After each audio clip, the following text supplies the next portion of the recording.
رجوما للشياطين وأعتدنا لهم عذاب السعير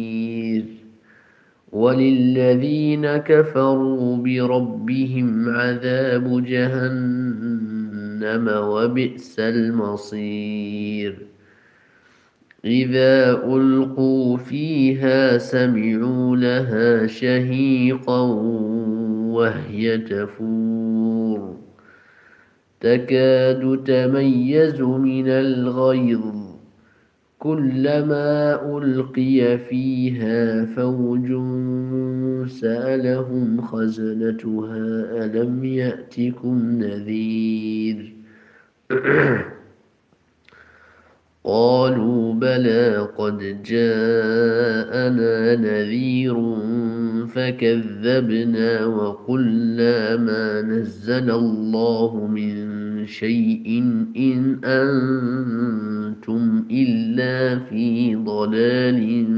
كبير وقالوا لو كنا نسمع أو نعقل ما كنا في أصحاب السعير فاعترفوا بذنبهم فسحقا لأصحاب السعير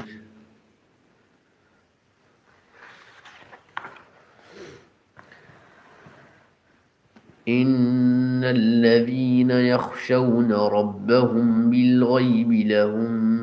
مغفرة وأجر كبير وأسروا قولكم أو اجهروا به إنه عليم بذات الصدور ألا يعلم من خلق وهو اللطيف الخبير هو الذي جعل لكم الأرض ذلولا فامشوا في مناكبها وكلوا من رزقه وإليه النشور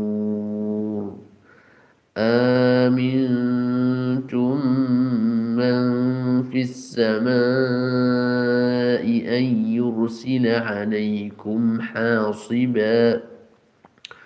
فستعلمون كيف نذير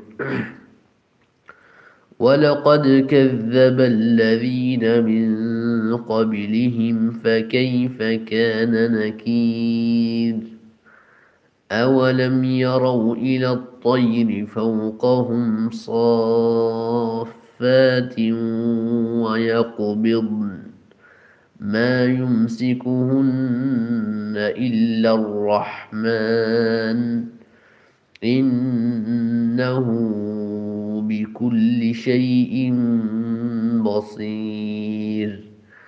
أمن هذا الذي هو جند لكم ينصركم من دون الرحمن إن الكافرون إلا في غرور أمن هذا الذي يرزقكم إن أمسك رزقه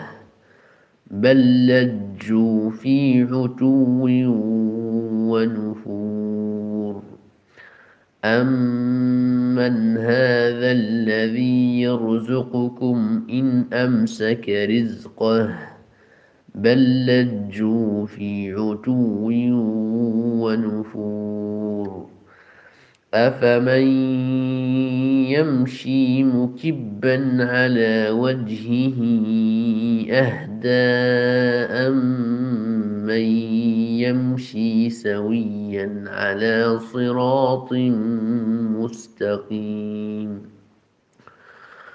قل هو الذي أنشأكم وجعل لكم السمع والأبصار والأفئدة قليلا ما تشكرون قل هو الذي ذرأكم في الأرض